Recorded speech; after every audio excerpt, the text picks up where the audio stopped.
Good morning दोस्तों। क्या कैसे हैं घर पे आप लोग? आशा करता हूँ आप लोग सब लोग ठीक होंगे वहां पर।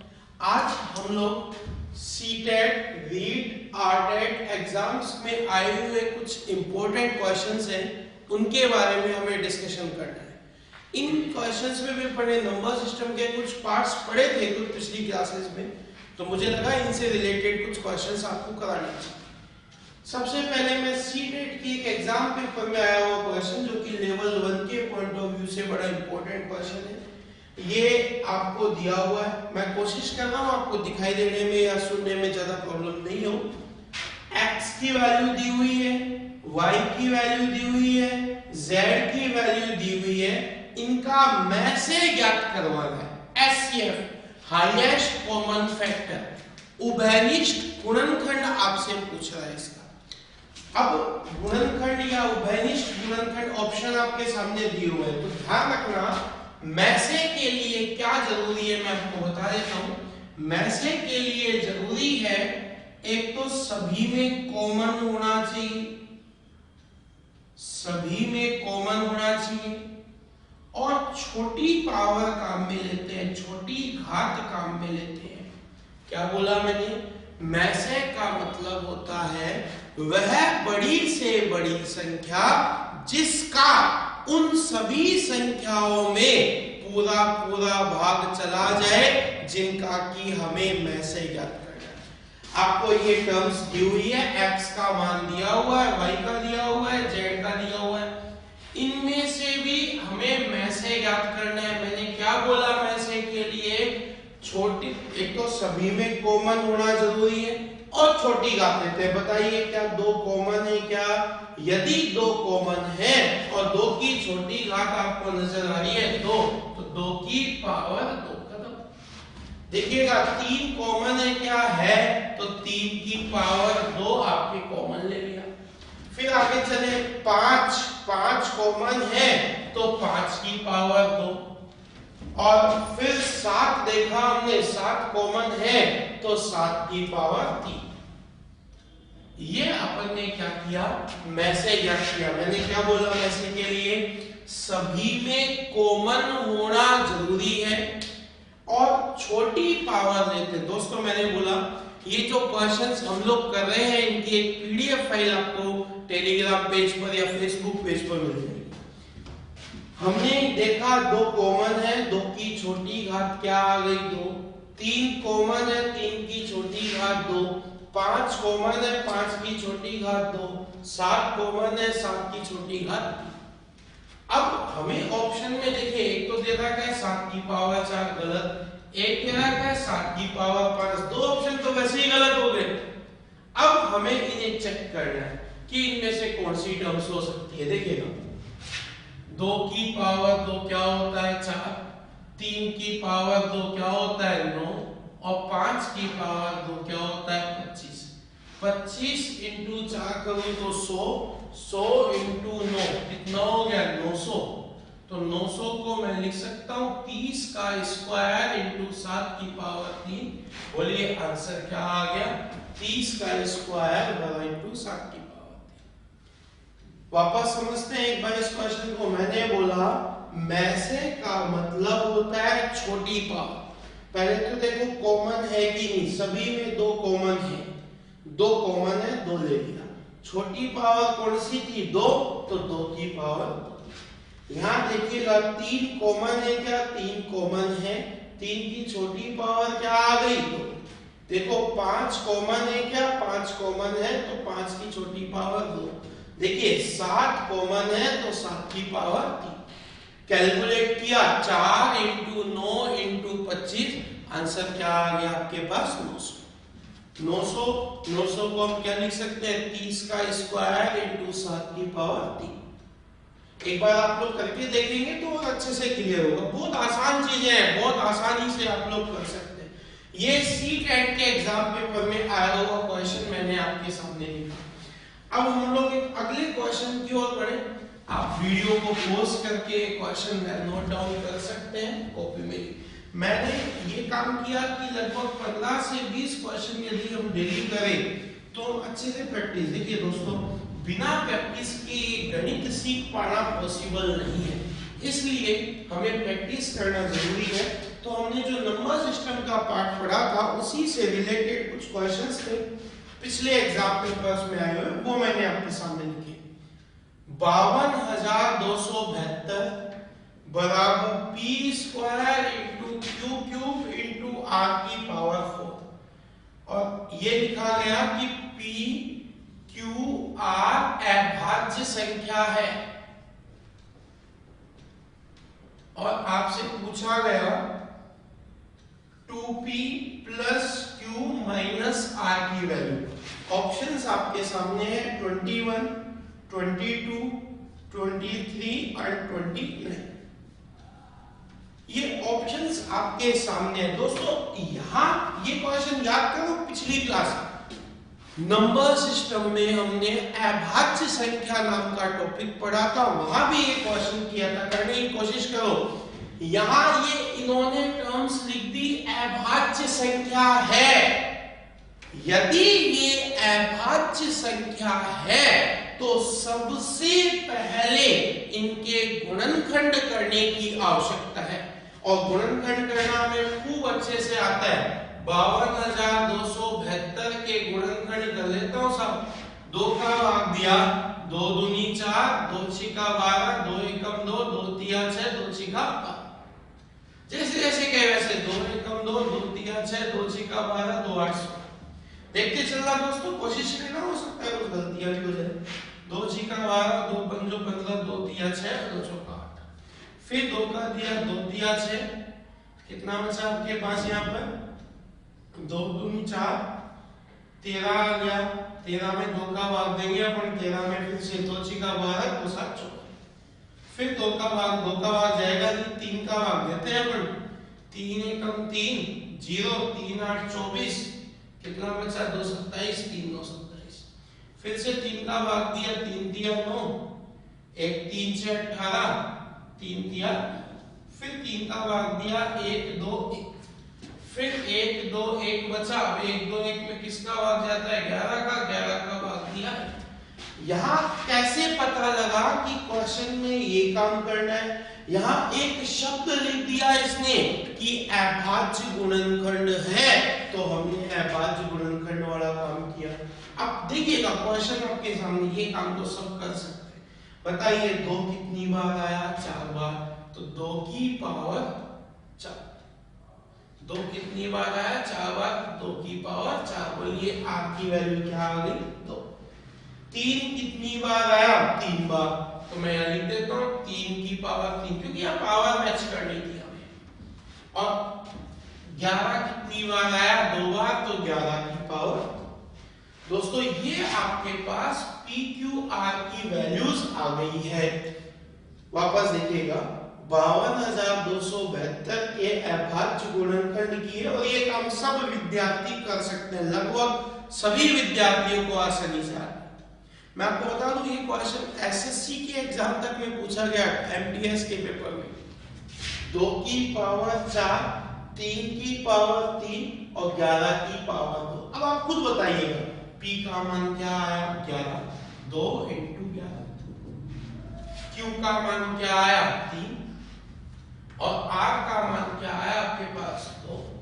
कैलकुलेट कर लीजिएगा, 11 गुना 22 और 3 25 में से 2 घटाया, बोलिए आंसर क्या आया?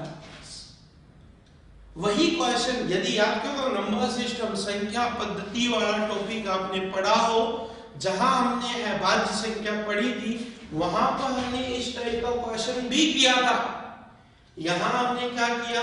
PQ और था, अपन ने क्या किया? लिखा हुआ है अभाज्य संख्या है, 52,272 के टुकड़े कर दिए, अभाज्य गुणनखंड।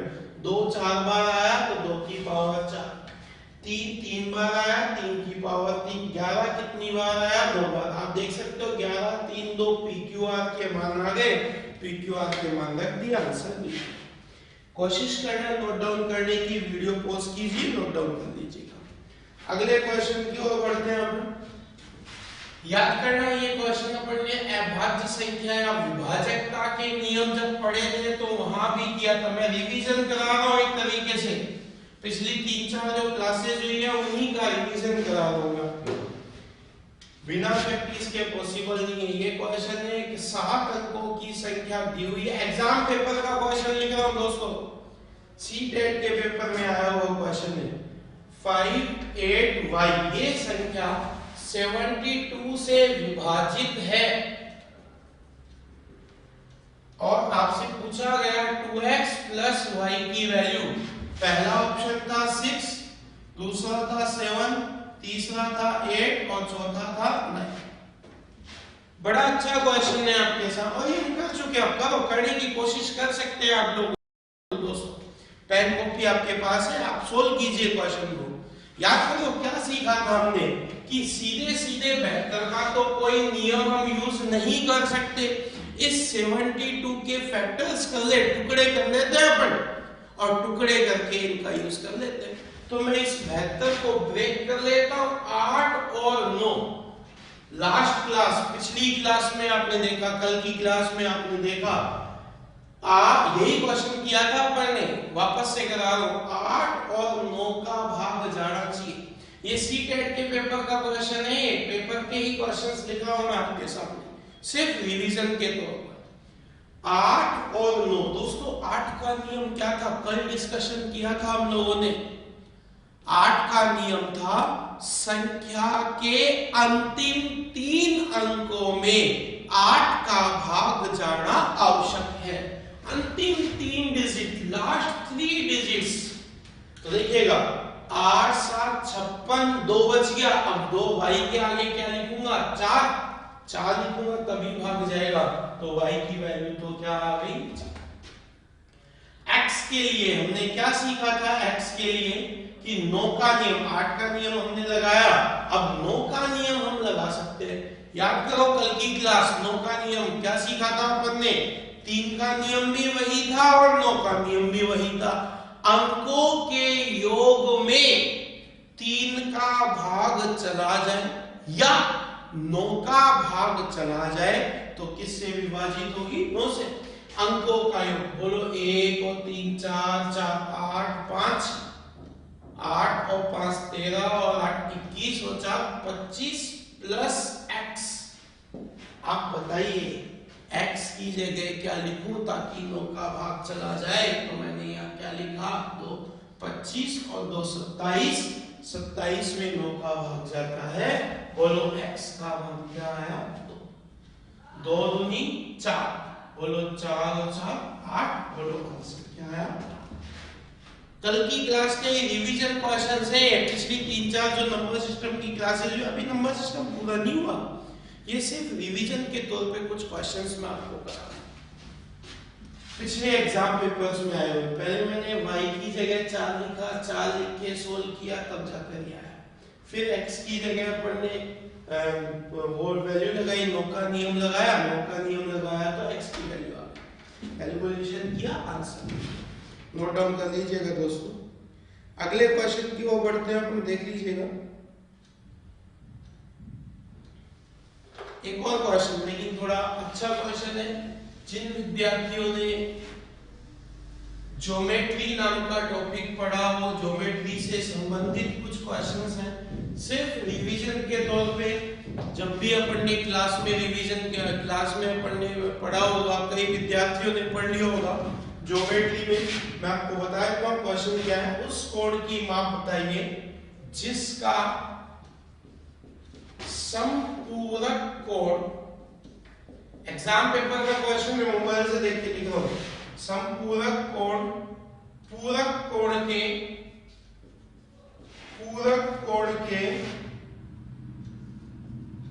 4 गुणे के बराबर है, 4 गुणे के बराबर है।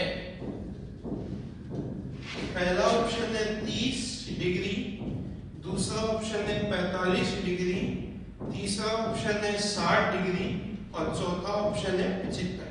दिमाग लगाना, पहले तो इस क्वेश्चन को समझना।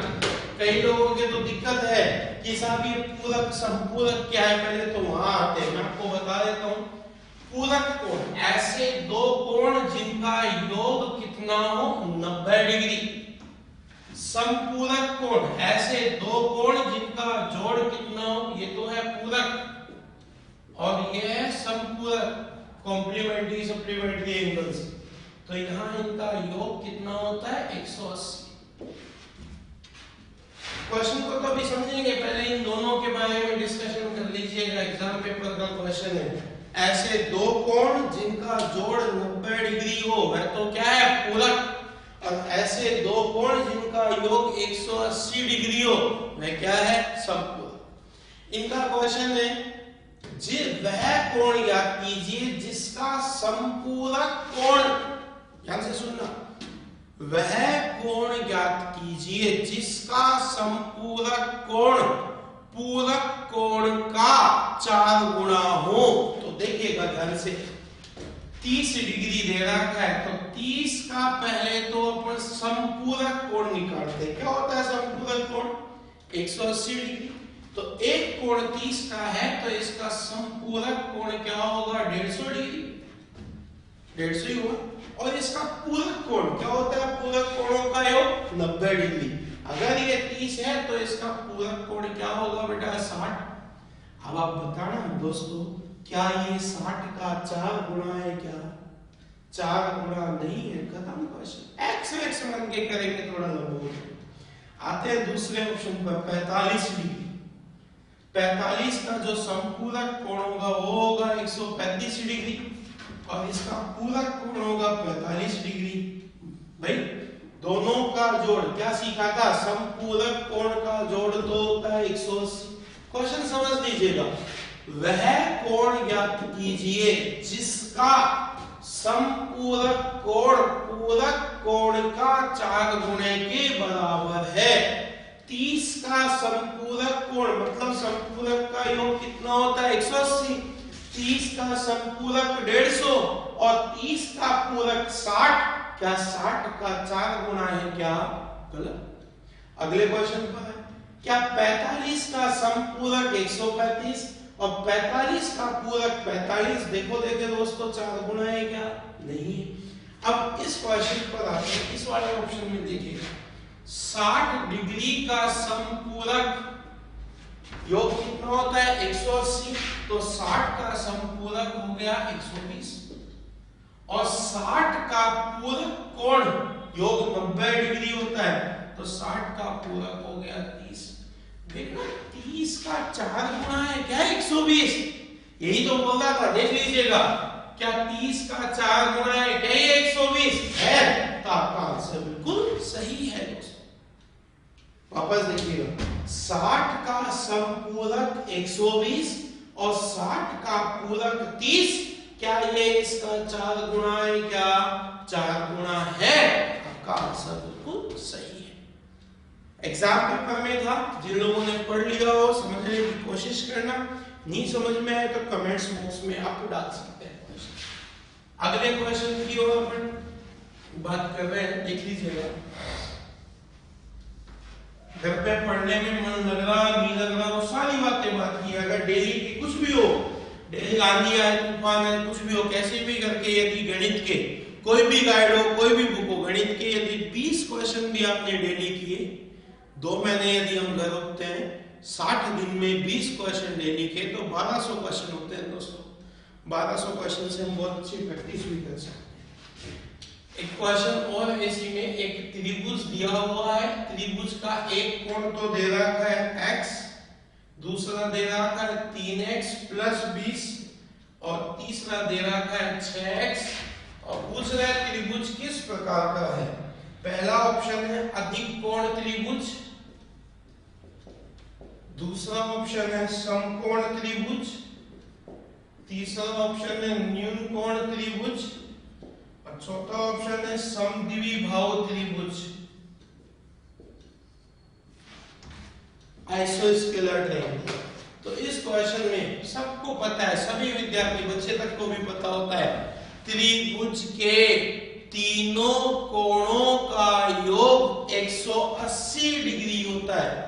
चाहे आप फर्स्ट लेवल की तैयारी कर रहे हैं, चाहे आप सेकंड लेवल साइंस की तैयारी कर रहे हैं, चाहे आप पटवारी का एग्जाम देने जा रहे हैं, चाहे आप और एसएससी का एग्जाम देने जा रहे हैं, रेलवे का एग्जाम देने जा रहे हैं, हर एग्जाम के पॉइंट ऑफ व्यू से इंपॉर्टेंट क्वेश्चन।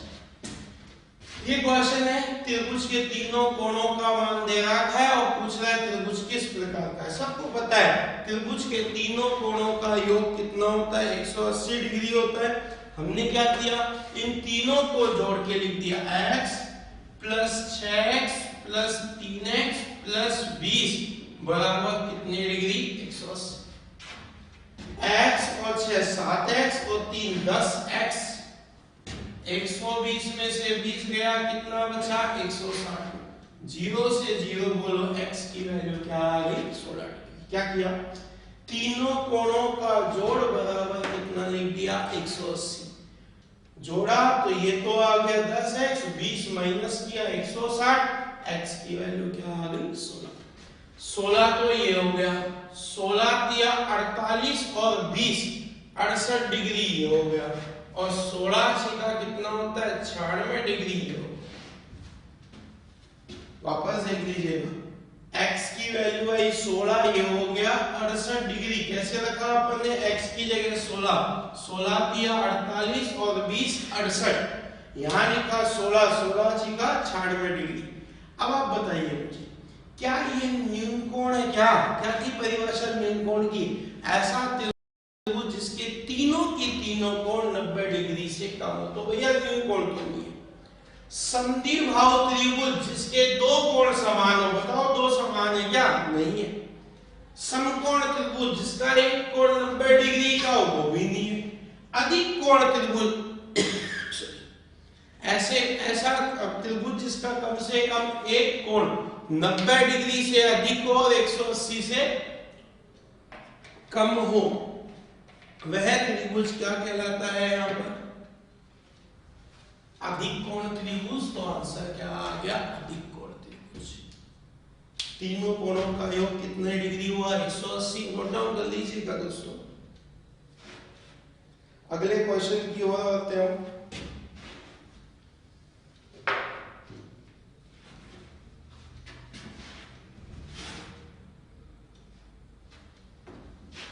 अगले क्वेश्चन की ओर देखिएगा,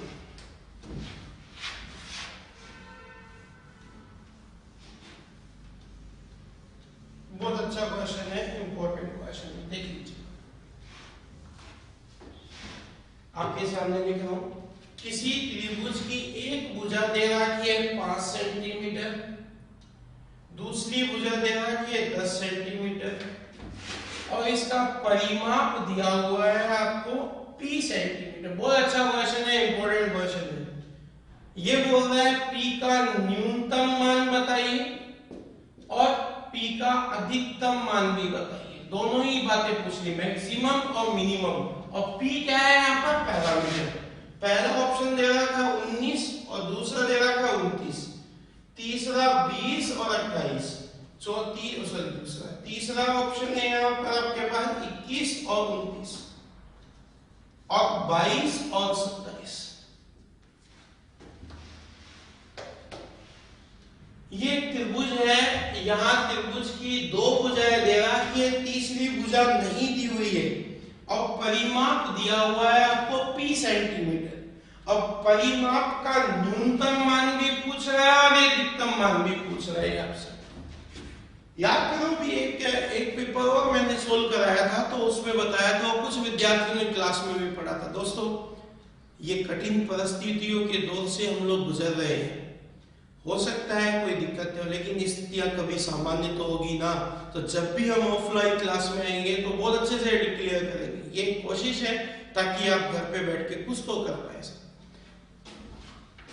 आपके पास ये क्वेश्चन, हिम्मत हारने की आवश्यकता नहीं है, बहुत टाइम मिलेगा एग्जाम में। कोई एग्जाम आज ही नहीं होने वाला है, एग्जाम में बहुत टाइम मिलेगा। परिमाप पूछ रहा है आपसे, मिनिमम और मैक्सिमम। देखिएगा, हमने पहली कंडीशन पढ़ी थी, त्रिभुज की दो भुजाओं का योग हमेशा तीसरी भुजा से ज्यादा होना आवश्यक है, तो ही वह त्रिभुज होगा, अन्यथा वह त्रिभुज नहीं होगा।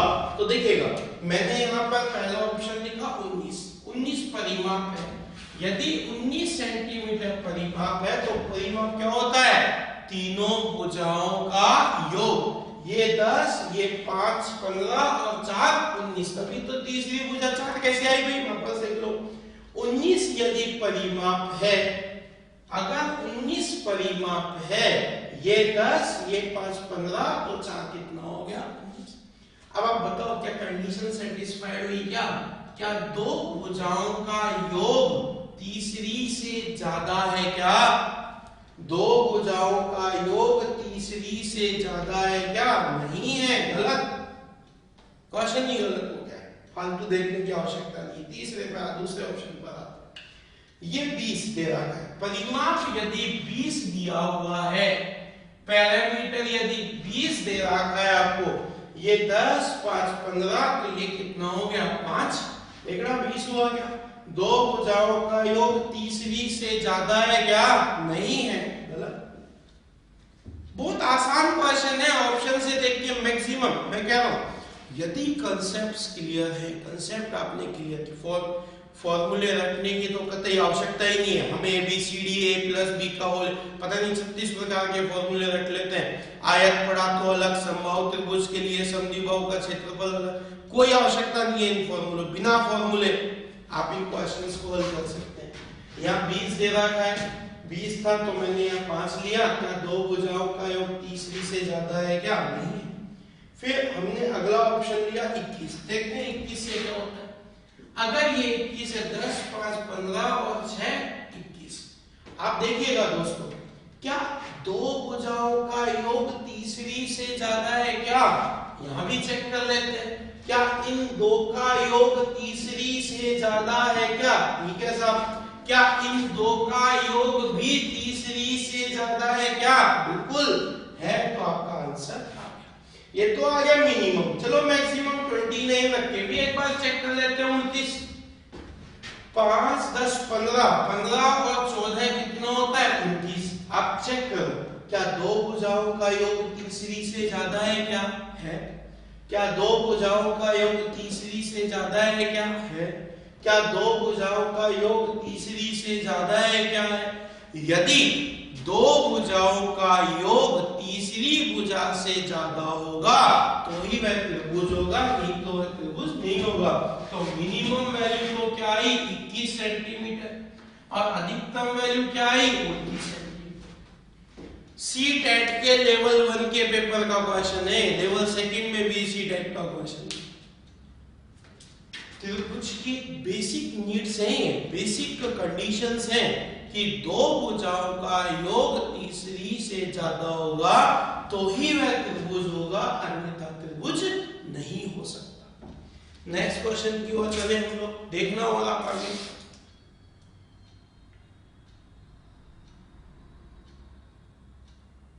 अगला क्वेश्चन है आपके सामने,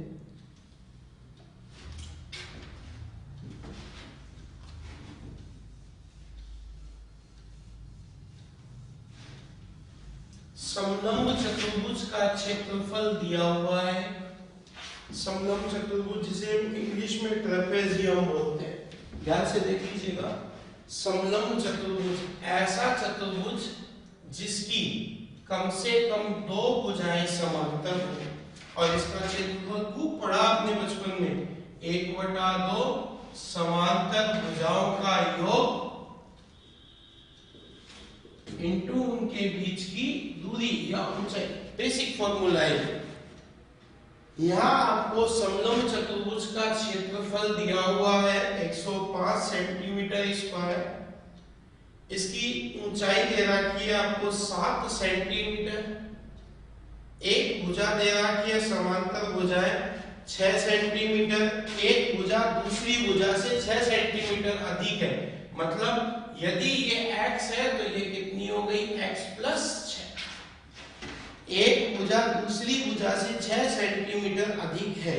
आपसे लंबी वाली भुजा की इसकी वैल्यू आपसे पूछ रहा है। पहला ऑप्शन आपको दिया हुआ है इन्होंने 18, दूसरा ऑप्शन है 16, तीसरा ऑप्शन है यहाँ पर आपके पास 15 और चौथा ऑप्शन है आपके पास 12। मतलब एक क्षेत्रफल दे रखा है 105 1/2 समांतर भुजाओं का योग, इन दोनों का योग x + 6 + x इनटू उनके बीच की दूरी कितनी दे रखी है 7 सेंटीमीटर और इसका क्षेत्रफल आना चाहिए कितना 105। अगर दोस्तों यहाँ 105 का या तो देखो समीकरण हल कर दो 7 से, मैं बता देता हूँ 7 से काटा 105 को 15 7 105 15 गुना कितना आ गया 30 बराबर x और x कितने हो गए 2x प्लस 6 घटाया तो कितना हो गया 24 बराबर 2x। बोलो x की वैल्यू क्या आ गई। अगर x 12 आ गया तो 12 और 6 कितना हो गया। अगर ये समीकरण अपन से हल नहीं हो कोई बात नहीं, ऑप्शन है अपने पास। पहला ऑप्शन यदि ये 18 है तो ये तो वैसे ही 6 का है तो कितनी हो गई 12 12 और 18 रख के देख लो, देखिए 105 आ जाएगा। अगर आ गया तो आपका आंसर बिल्कुल सही। बहुत आसानी से ये x प्लस से क्यों लिखा, क्वेश्चन की लैंग्वेज थी कि जो लंबी वाली भुजा है वो छोटी वाली भुजा से 6 ज्यादा है, 6 ज्यादा है तो भैया ये x तो ये x प्लस 6। समांतर भुजाओं का योग, समलंब चतुर्भुज की समांतर भुजाओं का योग ये x प्लस है ये x और दूरी इनकी ऊंचाई कितनी दे रखी है 7। कैलकुलेशन किया तो आंसर क्या आ गया आपके पास। बड़ी वाली भुजा की लंबाई पूछ रहा है आपसे। अगला क्वेश्चन है आपके सामने, देख लीजिएगा।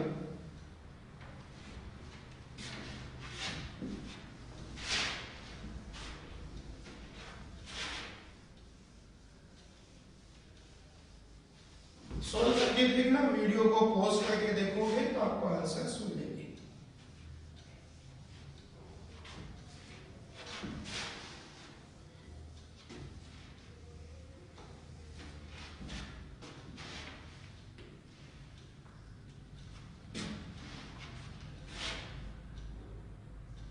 अगला क्वेश्चन है 5/7 की पावर 4 इंटू 5/7 की पावर -3 5/7 की पावर है आपके पास 5x - 2। x का मान पूछ रहा है। पहला ऑप्शन है 1/5, दूसरा है 2/5, तीसरा है 3/5, चौथा है 4/5। देखिए क्या सबका बेस समान है, क्या बेस समान है। गुणा में तो घातें जुड़ जाती है और भाग में घातें माइनस, ये माइनस है तो मैं इसको लिख दूं 4 - 3, ये तो मैंने इधर लिख दी और बराबर में दे रखा है आपको 5x - 2। क्यों किया मैंने, क्योंकि आधार समान था इसलिए ऐसा काम किया मैंने, बेस इक्वल था इसलिए किया मैंने। इन दोनों को घटाया बराबर ये बचा 1 बराबर 5x - 2, ये 2 आया तो 3 बराबर 5x, x की वैल्यू आ गई 3/5। बोलो आंसर क्या आ गया। ये कहां से आया 4 - 3, गुणा में प्लस होती है बट ये माइनस था तो मैंने माइनस लगा दिया। 5x - 2, 4 में से 3 घटाया 1 -2 इधर आया तो +2 कितना हो गया 3 बराबर 5x, x का मान। अगले क्वेश्चन की ओर बढ़े हम लोग। एग्जाम पेपर में आए हुए क्वेश्चंस मैं आपको करा रहा हूं, देख लीजिएगा।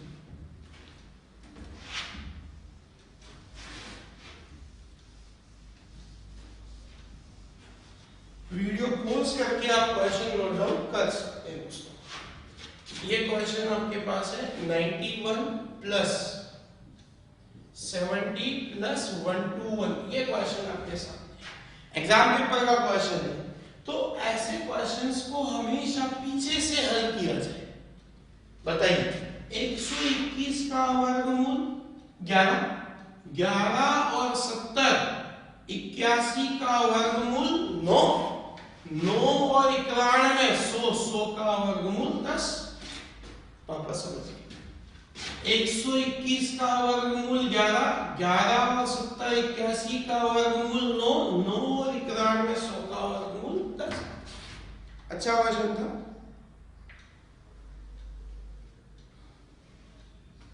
अगला क्वेश्चन है आपके सामने, देखिए ऐसे क्वेश्चन भी कई बार एग्जाम्स में आते हैं और पिछली बार तो नीट लेवल 1 के पेपर में भी था एक क्वेश्चन।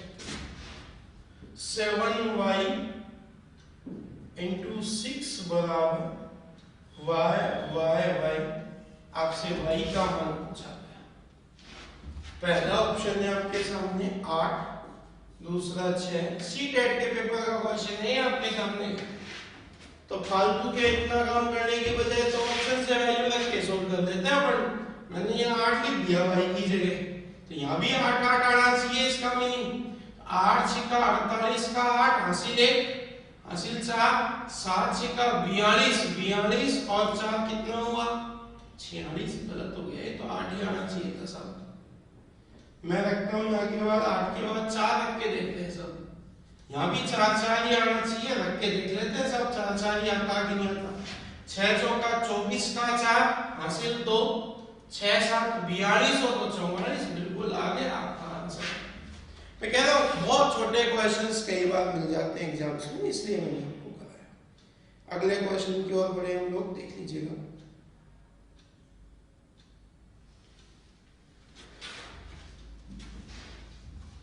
करके देखना दोस्तों एक बार, रिवीजन जरूरी है। अगर रिवीजन नहीं किया तो फिर बेकार है ये सब करना आपका।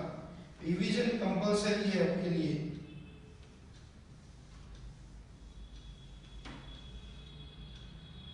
देखिए तो क्वेश्चन है,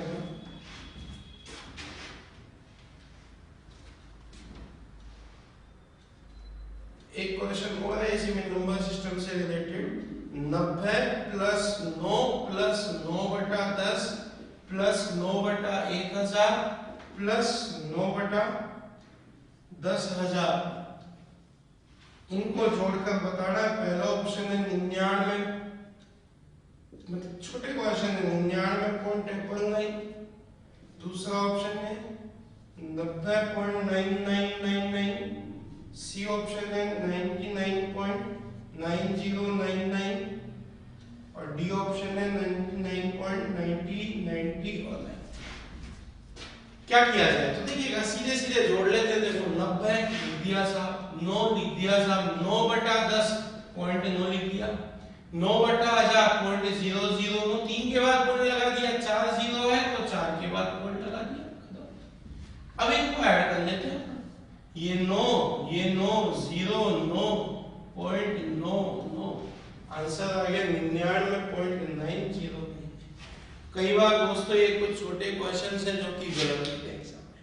ये कुछ क्वेश्चंस मैंने आपको कराए, थोड़ी समस्या है, पीडीएफ फाइल टाइम पे तैयार नहीं हो पा रही है क्योंकि टाइपिस्ट नहीं है हमारे पास, वो कहीं लॉकडाउन में फंसा हुआ है। तो जैसे ही और थोड़ी सुविधाएं बढ़ेंगी हम लोग और अच्छे से कर पाएंगे। ये 5-10 एक क्वेश्चन मैंने आपको कराए, एक बार घर पे कोशिश करने की कोशिश कीजिएगा। फिर भी कोई डाउट है तो कमेंट्स बॉक्स में आप क्वेश्चंस पूछ सकते हैं दोस्तों। ओके, थैंक यू दोस्तों।